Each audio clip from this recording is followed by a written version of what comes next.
Traffic shoot ചെയ്യുന്ന സമയത്ത് speed പേടിയുണ്ടോ എന്ന് ചോദിക്കുമ്പോൾ അതിൽ ബോബി സഞ്ജയുടെ സ്ക്രിപ്റ്റിൽ എഴുതിയിരിക്കുന്ന ലൈൻ എക്സാക്ട്ലി ഈ ചോദ്യം കേട്ടിട്ട് ഒരുപാട് അർത്ഥങ്ങളുള്ള ഒരു ചിരി രാജീവ് ചിരിച്ചു എന്നാണ്. അപ്പൊ ഞാനിത് ഇത് വായിച്ചു കഴിഞ്ഞിട്ട് ഞാൻ രാജേഷ് പിള്ളയുടെ അടുത്ത് പോയി ചോദിച്ചു, രാജേട്ടാ ഞാൻ എന്താന്നെങ്കിൽ ബോബി സഞ്ജയ് അടുത്ത് അവർ രണ്ടുപേരും അവിടെ ഇരിക്കുന്നുണ്ട്. അപ്പൊ ഞാൻ ചോദിച്ചു, സഞ്ജുട്ടാ ഞാൻ എന്താ ചെയ്യേണ്ടത്? അപ്പൊ സഞ്ജുട്ടാ പറഞ്ഞാൽ അതായത് നീ ഇത്രയും അനുഭവിച്ചിട്ട് ഇതിന്റെ ഒരു പീക്ക് പോയിന്റ് മാറിയ ജസ്റ്റ് അടുത്ത മൊമെന്റിലാണ് നിനക്ക് ഈ ചോദ്യം വരുന്നത്.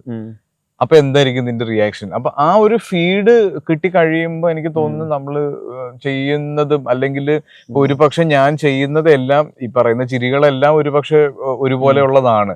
പക്ഷെ ആ സിറ്റുവേഷനിലേക്ക് അത് വരുമ്പോ അവിടെ ആപ്റ്റായി മാറുന്നത് കൊണ്ടായിരിക്കും. അതും അഗെയിൻ ഈ ഒരു സ്ക്രിപ്റ്റിന്റെ സപ്പോർട്ട് ഉള്ളത് കൊണ്ട് തന്നെയാണ്. അല്ലാതെ ഞാൻ ഇതിന് ഓരോ ചിരിക്കും ഓരോ ഡിസൈൻ കൊടുത്തിട്ടൊന്നുമില്ല.